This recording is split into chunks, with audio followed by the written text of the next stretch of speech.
हमारे साथ आदिल फराज साहब मौजूद हैं। आज यहाँ पे जुमे की नमाज के बाद दुआ हुई, थोड़ा तफसील से बताइए। कि आज नमाज जुमा के बाद दुआया जलसे का इनकाद हुआ है, जिसमें मज़लूमों के तहफ़्फ़ुज़ के लिए जो वहाँ जुल्म हो रहा है उस जुल्म से बचने के लिए उनके लिए दुआएं की गई हैं, और ज़ालिमों के ख़िलाफ़ परवरदिगार उनको निस्त नाबूद कर दे, उनके लिए यहाँ बद्दुआ की गई है। क्योंकि आप देख रहे हैं कि कितना जुल्म हो रहा है, और पूरी दुनिया में आप देखेंगे कि दो महाज बन गए हैं।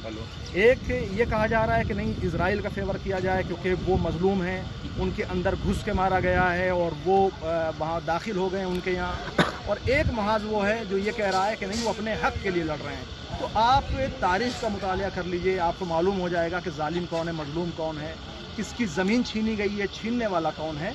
हमारे यहाँ सबसे बड़ा मसला ये है कि जो अमेरिका जिसके मुंह में अपनी ज़बान डाल देता है, मीडिया भी वही कहता है, और जो हमारे यहाँ का सो कॉल्ड स्कॉलर तबका है वो भी यही बोलने लगता है कि नहीं, ये लोग आतंकवादी हैं, ये लोग दहशतगर्द हैं, ये दूसरों को मारते हैं, बच्चों को मारते हैं। 70 साल से उनके घरों पे हमला हो रहा है, उनके बच्चों को मारा जा रहा है, उनकी औरतों के रेप किए जा रहे हैं, उनके घरों से निकाल दिया गया है, उनकी ज़मीन पे कब्ज़ा करके बैठे हुए हैं।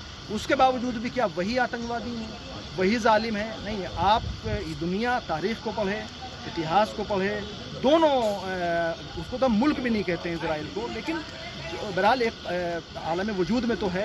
तो उसके इतिहास का मुतालिया करें तब आपको मालूम होगा कि जालिम कौन है।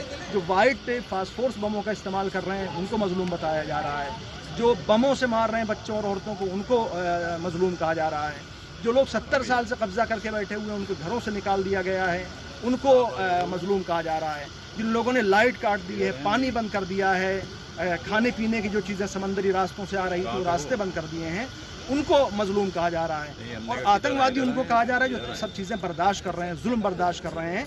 और देखिए, जब किसी को बहुत ज़्यादा दबाया जाता है तो उसका नतीजा यही होता है जो सामने आया है।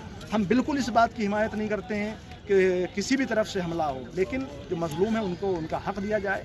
सिर्फ आतंकवादी कह देने से किसी भी तंजीम को या किसी भी मुल्क को ये मसला हल होने वाला नहीं है, और इसमें सबसे बेहतर किरदार हमारा मुल्क अदा कर सकता है, हिंदुस्तान अदा कर सकता है। मजलूमों का साथ देना चाहिए। ये थे आदिल फराज, सज्जाद टाइम न्यूज़ से मैं जमाल मिर्जा।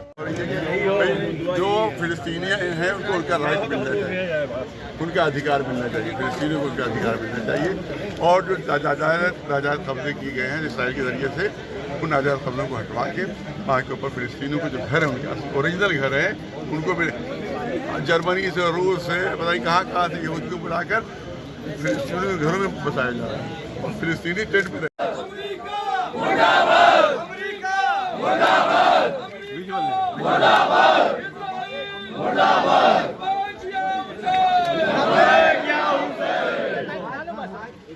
ठीक।